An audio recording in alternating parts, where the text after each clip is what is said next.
One reason as to why Luka Doncic has become one of the most unguardable players in the NBA is the fact that it's just hard for defenders to guess what he's gonna do next when he has the ball in his hands. And ironically though, the Dallas Mavericks regular season so far has been just as unpredictable. Well, Dallas actually started out quite strong, winning 8 of their first 10 games before they actually experienced an equal balance of win streaks and losing skids, which eventually put them as the 8th-seeded team in the Western Conference with a 29-23 record by the trade deadline. But then, a 7-game win streak in February marked by the trade acquisitions of Daniel Gafford and PJ Washington actually highlighted a Mavs team that started to demand attention, only for Dallas to lose 5 of their next 6 games. Well sure, since the trade deadline, the Mavs have sported a really solid 11-6 win-loss record, but still, there's no doubt that this team's trajectory this season has been quite the roller coaster ride. However, it's worth noting that a lot of the Mavs' inconsistency has not necessarily been because of bad play,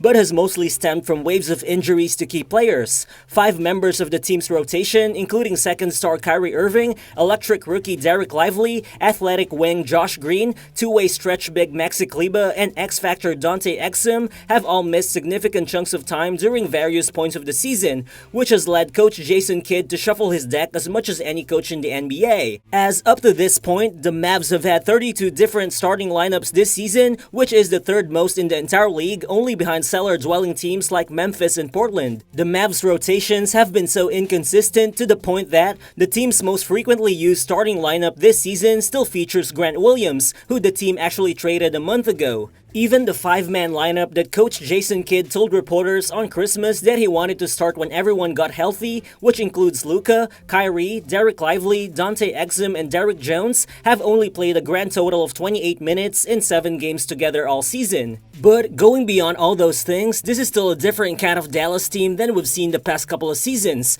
and I think the key here is that when healthy, there are enough reasons to believe that this roster can make a really deep run in the postseason. So what's good everyone, it's Real Balls here, and in this video, let's look into the different factors which makes the Dallas Mavericks the biggest wildcard contenders in the NBA. Let's get to it.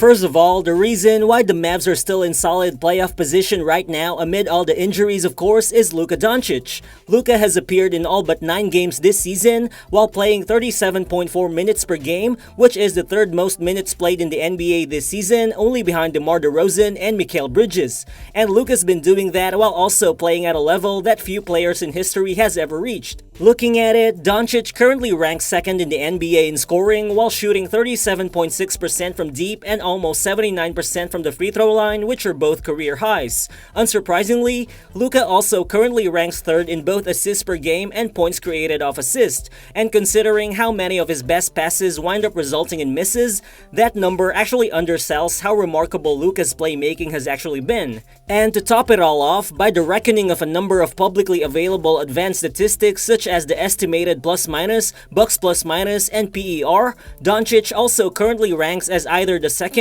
3rd, or the 4th best player in the NBA this season. Doncic has been the driving force behind a Dallas team that has the 6th best offense in the entire league for the full season, and that has produced the 3rd best offense since the trade deadline. But Luka isn't the only difference maker here, as Kyrie Irving has proven to be a hand-in-glove fit next to Luka, as the Mavs are actually 26-15 this season when both Luka and Kyrie have been available, all while outscoring opponents by a scorching 122.4 points per 100 possessions with those 2 guys on the floor, which would actually rank as the best offense in the NBA over the course of a full season. And it's actually getting scary for opposing teams because Luka and Kyrie have been working in tandem more and have been running more pick and rolls together since Kyrie returned from injury in early February. And while defenses usually try to preempt a Doncic and Irving pick and roll by defending both of them with similarly sized players to be able to switch their 2-man game, the Mavs have still been borderline unguardable when they are able to find ways to creatively put their 2 stars together,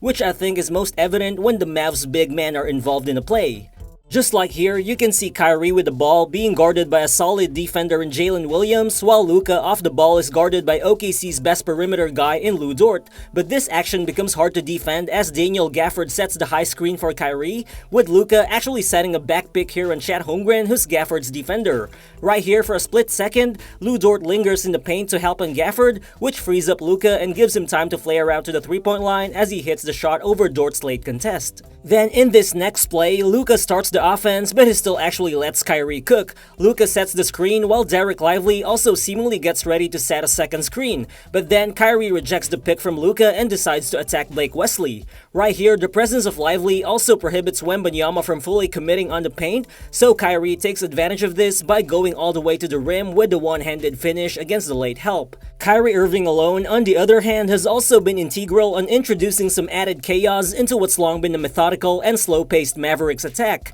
as Kyrie constantly looks to expedite possessions by sprinting end-to-end off a rebound or by making head-to-head passes to the Mavs players running on the open floor. After years as constantly being one of the NBA's slowest teams, Dallas now ranks 10th in the NBA in terms of transition possessions per game and number 9 in terms of points scored per game off transition. But perhaps as importantly though is the fact that the Mavs are also winning the minutes they play when only one of Luka and Kyrie is on the floor. Well, they're not necessarily blowing anybody off in those minutes, as they're only a plus 2.1 when Luka plays with Kyrie on the bench, and they're also just a plus 1.2 with Kyrie playing and Luka resting. But the fact that Dallas isn't struggling to create offense when Luka is off the floor is already a huge development in itself compared to what they had when they just acquired Kyrie Irving last season. Well, of course, it helps that in big man Daniel Gafford and Dereck Lively, the Mavs are getting a full 48 minutes of vertical spacing, high efficiency screening, and finishing at the rim, as both big men actually rank in the top 10 of points per possession produced as screeners in pick and rolls this season.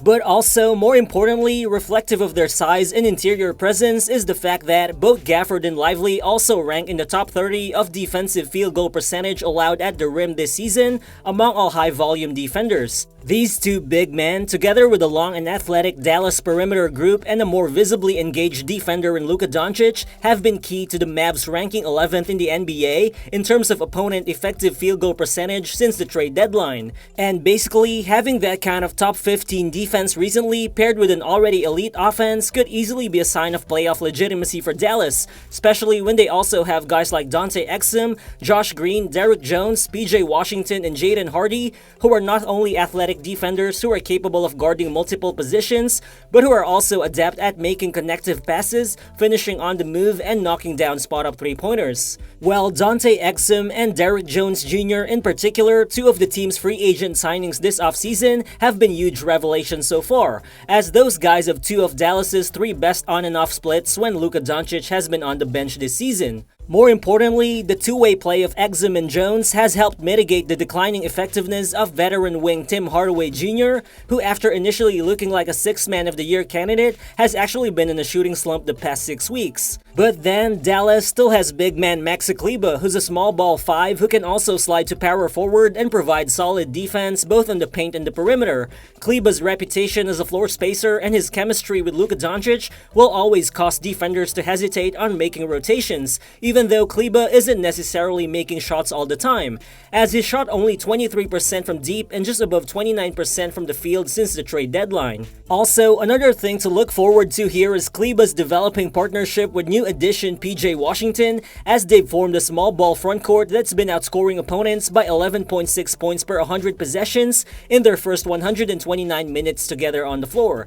Despite PJ Washington's current shooting slump, the success of this tandem points towards Washington's most confident role within the Mavs so far, which is as sort of a complementary big wing who can attack defenses off the dribble and who can function while playing alongside a stretch big man like Kleber and a primary playmaker like Luka or Kyrie. Well, sure, as of this video, the Mavs are just sitting at 7th place in the Western Conference with about a 2.5 game lead over the 9th-seeded Golden State Warriors, but there are actually a lot of reasons to be optimistic about what comes next for Dallas. First, the early returns for the most recent edition of their starting lineup of Luka, Kyrie, Gafford, Washington, and Derrick Jones have been outstanding, as that 5-man unit has been a massive plus 46 on the floor despite having played just 8 games together, and that is actually the highest net rating by any 5-man Dallas Dallas lineup this season. But more than that, as we speak, Dallas also has the easiest remaining schedule out of any Western Conference team for their last 12 games of the season. Also, if you come to think of it, last year's Dallas team was basically half-built after the mid-season trade for Kyrie Irving, but this current Mavs team has far more depth and competency around the superstar pairing of Luka and Kyrie.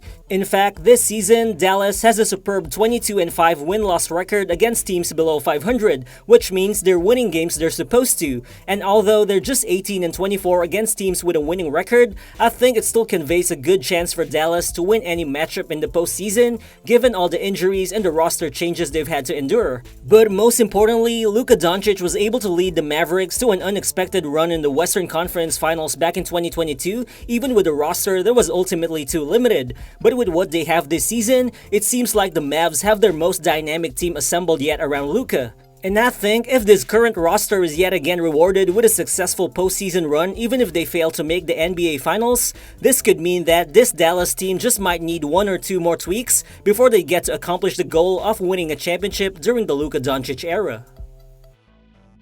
But how far do you guys actually see the Dallas Mavericks going this postseason? Feel free to drop your thoughts in the comment section below, and again, if you're new to the channel, please consider subscribing as well. Again, this is Real Balls, and I'll see you on the next one. Peace.